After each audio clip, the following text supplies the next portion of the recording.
Hello friends, ಇವತ್ತು ನಾವು ರಕ್ಷಿತ್ ಶೆಟ್ಟಿ ಅವರ all hit and flop movies ಲಿಸ್ಟ್ಗಳನ್ನು ನೋಡೋಣ. ಅವರ ಮೊದಲನೇ ಚಿತ್ರ ನಮ್ಮ ಏರಿಯಾಲ್ ಒಂದಿನ. ಈ ಚಿತ್ರ 2010ರಲ್ಲಿ ತೆರೆ ಕಂಡಿತ್ತು. ಈ ಚಿತ್ರದ ಬಜೆಟ್ 3 ಕೋಟಿ ಆದರೆ ಈ ಚಿತ್ರ ಗಳಿಸಿದ್ದು 2.5 ಕೋಟಿ. IMDb ರೇಟಿಂಗ್ 6.6ನೊಂದಿಗೆ ಈ ಚಿತ್ರ ಫ್ಲಾಪ್ ಆಗಿತ್ತು.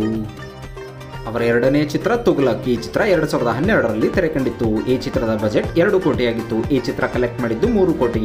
IMDb ರೇಟಿಂಗ್ 8.5ನೊಂದಿಗೆ ಈ ಚಿತ್ರ ಫ್ಲಾಪ್ ಆಗಿತ್ತು. ಅವರ ಮೂರನೇ ಚಿತ್ರ ಸಿಂಪಲ್ ಆಗಿ ಒನ್ ಲವ್ ಸ್ಟೋರಿ. ಈ ಚಿತ್ರ 2013ರಲ್ಲಿ ತೆರೆ ಕಂಡಿತ್ತು. ಈ ಚಿತ್ರದ ಬಜೆಟ್ 1 ಕೋಟಿಯಾಗಿತ್ತು. ವರ್ಲ್ಡ್ ವೈಡ್ ಕಲೆಕ್ಷನ್ 12 ಕೋಟಿ. ಈ ಚಿತ್ರ IMDb ರೇಟಿಂಗ್ 8ನೊಂದಿಗೆ ಬ್ಲಾಕ್ ಬಸ್ಟರ್ ಹಿಟ್ ಆಗಿತ್ತು. ಅವರ ನಾಲ್ಕನೇ ಚಿತ್ರ ಉಳಿದವರು ಕಂಡಂತೆ. ಈ ಚಿತ್ರ 2014ರಲ್ಲಿ ತೆರೆ ಕಂಡಿತ್ತು. ಈ ಚಿತ್ರದ ಬಜೆಟ್ 2 ಕೋಟಿ ಆದರೆ ಈ ಚಿತ್ರ ವರ್ಲ್ಡ್ ವೈಡ್ ಕಲೆಕ್ಟ್ ಮಾಡಿದ್ದು 22 ಕೋಟಿ. IMDb ರೇಟಿಂಗ್ 8.4ನೊಂದಿಗೆ ಈ ಚಿತ್ರ ಸೂಪರ್ ಹಿಟ್ ಆಗಿತ್ತು. ಐದನೆಯ ಚಿತ್ರ ಬಹುಪರ ಆಗಿದ್ದು 2014ರಲ್ಲಿ ತೆರೆ ಕಂಡಿತ್ತು. ಈ ಚಿತ್ರದಲ್ಲಿ ರಕ್ಷಿತ್ ಶೆಟ್ಟಿ ಅವರು ಗೆಸ್ಟ್ ಅಪಿಯರೆನ್ಸ್ ಮಾಡಿದ್ದರು. ಅವರ ಆರನೆಯ ಚಿತ್ರ ವಾಸ್ತು ಪ್ರಕಾರ. ಈ ಚಿತ್ರ 2015ರಲ್ಲಿ ತೆರೆ ಕಂಡಿತ್ತು. ಈ ಚಿತ್ರದ ಬಜೆಟ್ 5 ಕೋಟಿ ಆದರೆ ಈ ಚಿತ್ರ ಕಲೆಕ್ಟ್ ಮಾಡಿದ್ದು 4 ಕೋಟಿ. ಈ ಚಿತ್ರ ಫ್ಲಾಪ್ ಆಗಿತ್ತು.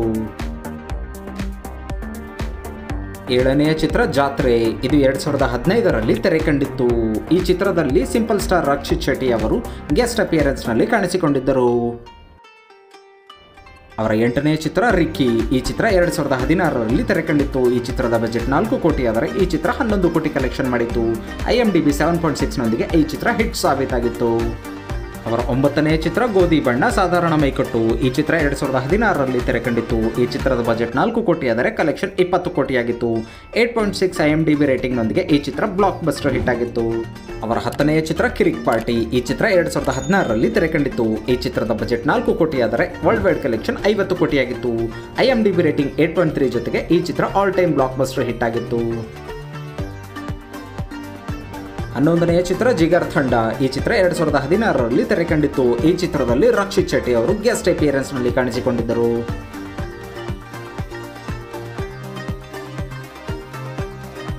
12ನೆಯ ಚಿತ್ರ ಪಡ್ಡೆ ಹುಲಿ. ಈ ಚಿತ್ರ 2019ರಲ್ಲಿ ತೆರೆ ಕಂಡಿತ್ತು. ಈ ಚಿತ್ರದಲ್ಲಿ ರಕ್ಷಿತ್ ಶೆಟ್ಟಿ ಅವರು ಗೆಸ್ಟ್ ಅಪಿಯರೆನ್ಸ್ನಲ್ಲಿ ಕಾಣಿಸಿಕೊಂಡಿದ್ದರು. ಅವರ 13ನೆಯ ಚಿತ್ರ ಅವನೇ ಶ್ರೀಮನ್ನಾರಾಯಣ. ಈ ಚಿತ್ರ 2019ರಲ್ಲಿ ತೆರೆ ಕಂಡಿತ್ತು. ಈ ಚಿತ್ರದ ಬಜೆಟ್ 23 ಕೋಟಿ ಆದರೆ ವರ್ಲ್ಡ್ ವೈಡ್ ಕಲೆಕ್ಷನ್ 74.50 ಕೋಟಿ. IMDb ರೇಟಿಂಗ್ 7.7ನೊಂದಿಗೆ ಈ ಚಿತ್ರ ಬ್ಲಾಕ್ ಬಸ್ಟರ್ ಹಿಟ್ ಆಗಿತ್ತು. ಅವರ 14ನೆಯ ಚಿತ್ರ 777 ಚಾರ್ಲಿ. ಈ ಚಿತ್ರ 2022ರಲ್ಲಿ ತೆರೆ ಕಂಡಿತ್ತು. ಈ ಚಿತ್ರದ ಬಜೆಟ್ 15 ಕೋಟಿ ಆದರೆ ಈ ಚಿತ್ರ 100.5 ಕೋಟಿ ಗಳಿಕೆ ಮಾಡಿತ್ತು. IMDb ರೇಟಿಂಗ್ 8.9ನೊಂದಿಗೆ ಈ ಚಿತ್ರ ಬ್ಲಾಕ್ ಬಸ್ಟರ್ ಹಿಟ್ ಆಗಿತ್ತು. ನಿರ್ಮಾಪಕರಾಗಿ ರಕ್ಷಿತ್ ಶೆಟ್ಟಿ. ಮೊದಲನೆಯದಾಗಿ ಕಿರಿಕ್ ಪಾರ್ಟಿ. 2016ರಲ್ಲಿ ತೆರೆ ಕಂಡ ಈ ಚಿತ್ರದಲ್ಲಿ ಹೀರೋ ಆಗಿ ನಟಿಸುವುದರ ಜೊತೆಗೆ ಅವರು ನಿರ್ಮಾಪಕರು ಆಗಿದ್ದರು. ಈ ಚಿತ್ರ all time blockbuster hit ಆಗಿತ್ತು.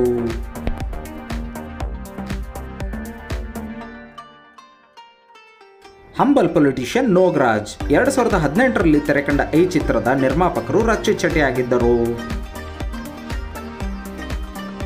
ಕಥೆಯೊಂದು ಶುರುವಾಗಿದೆ.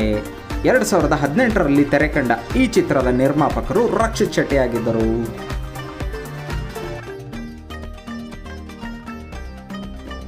ಅವನೇ ಶ್ರೀಮನ್ನಾರಾಯಣ. 2019ರಲ್ಲಿ ತೆರೆ ಕಂಡ ಈ ಚಿತ್ರದಲ್ಲಿ ಅವರು ಹೀರೋ ಆಗಿ ನಟಿಸುವುದರ ಜೊತೆಗೆ ಈ ಚಿತ್ರದ ನಿರ್ಮಾಪಕರು ಆಗಿದ್ದರು. ಈ ಚಿತ್ರ ಕೂಡ ಬ್ಲಾಕ್ ಬಸ್ಟರ್ ಹಿಟ್ ಆಗಿತ್ತು. ಭೀಮಸೇನ ನಳಮಹಾರಾಜ. 2020ರಲ್ಲಿ ತೆರೆ ಕಂಡ ಈ ಚಿತ್ರದ ನಿರ್ಮಾಪಕರು ರಕ್ಷಿತ್ ಶೆಟ್ಟಿ ಆಗಿದ್ದರು.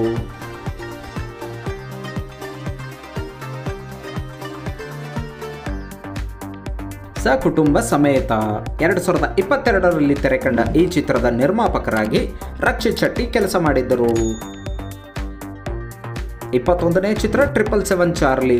2022ರಲ್ಲಿ ತೆರೆ ಕಂಡ ಈ ಚಿತ್ರದಲ್ಲಿ ನಟಿಸುವುದರ ಜೊತೆಗೆ ಈ ಚಿತ್ರದ ನಿರ್ಮಾಪಕರು ರಕ್ಷಿತ್ ಶೆಟ್ಟಿ ಆಗಿದ್ದರು. ಈ ಚಿತ್ರ ಬ್ಲಾಕ್ ಬಸ್ಟರ್ ಹಿಟ್ ಆಗಿತ್ತು. ಥ್ಯಾಗ್ಸ್ ಆಫ್ ಮಾಲ್ಗುಡಿ. ಕಿಚ್ಚ ಸುದೀಪ್ ಅಭಿನಯಿಸುತ್ತಿರುವ ಈ ಚಿತ್ರವನ್ನು ರಕ್ಷಿತ್ ಶೆಟ್ಟಿ ಅವರು ನಿರ್ಮಾಣ ಮಾಡುತ್ತಿದ್ದಾರೆ. ಅಷ್ಟೇ ಅಲ್ಲ, ಅವರು ಈ ಚಿತ್ರದಲ್ಲಿ ನಟಿಸುತ್ತಿದ್ದಾರೆ ಎಂಬ ಸುದ್ದಿಯೂ ಇದೆ.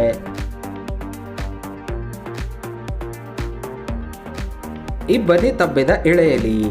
ಈ ಚಿತ್ರದ ನಿರ್ಮಾಣವನ್ನು ರಕ್ಷಿತ್ ಶೆಟ್ಟಿ ಮಾಡುತ್ತಿದ್ದಾರೆ. ಅಂದರೆ ಈ ಚಿತ್ರದ ಪ್ರೊಡ್ಯೂಸರ್ ಕೂಡ ರಕ್ಷಿತ್ ಶೆಟ್ಟಿ ಆಗಿದ್ದಾರೆ. ರಕ್ಷಿತ್ ಶೆಟ್ಟಿ ಅವರ ಮುಂಬರುವ ಚಿತ್ರಗಳು. ಸಪ್ತ ಸಾಗರದಾಚೆ ಎಲ್ಲೋ. ಇದು 2023ರಲ್ಲಿ ತೆರೆ ಕಾಣಬೇಕಿದೆ.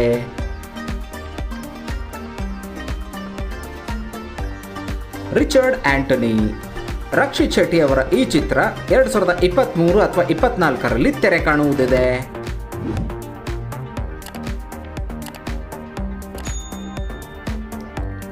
ಥ್ಯಾಗ್ಸ್ ಆಫ್ ಮಾಲ್ಗುಡಿ. ಈ ಚಿತ್ರದಲ್ಲಿ ಕಿಚ್ಚ ಸುದೀಪ್ ಜೊತೆ ರಕ್ಷಿತ್ ಶೆಟ್ಟಿ ಅವರು ನಟಿಸಲಿದ್ದಾರೆ ಎಂಬ ಸುದ್ದಿ ಇದೆ. ಈ ಚಿತ್ರವನ್ನು ಅವರೇ ನಿರ್ಮಾಣ ಮಾಡುತ್ತಿದ್ದಾರೆ.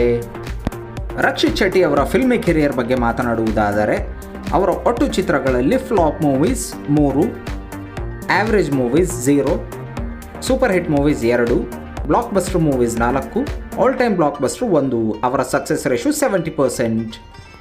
ನೀವು ಕೂಡ ಸಿಂಪಲ್ ಸ್ಟಾರ್ ರಕ್ಷಿತ್ ಶೆಟ್ಟಿ ಅವರ ಅಭಿಮಾನಿಯಾಗಿದ್ದರೆ ಅವರ ಯಾವ್ಯಾವ ಚಿತ್ರಗಳು ಇಷ್ಟ ಅನ್ನೋದನ್ನ ಕಮೆಂಟ್ ಮಾಡುವ ಮೂಲಕ ತಿಳಿಸಿ. ಇದೇ ರೀತಿಯ ಸ್ಟಾರ್ಗಳ ಇನ್ಫಾರ್ಮೇಶನ್ ನಿಮಗೆ ಕೊಡ್ತಾನೆ ಇರ್ತೀವಿ. ಚಾನಲ್ ಅನ್ನು ಸಬ್ಸ್ಕ್ರೈಬ್ ಮಾಡಿ, ಬೆಲ್ ನೋಟಿಫಿಕೇಶನ್ ಮೇಲೆ ಕ್ಲಿಕ್ ಮಾಡಿ, ಆಲ್ ಅಂತ ಕ್ಲಿಕ್ ಮಾಡಿ. ಧನ್ಯವಾದಗಳು ಫ್ರೆಂಡ್ಸ್.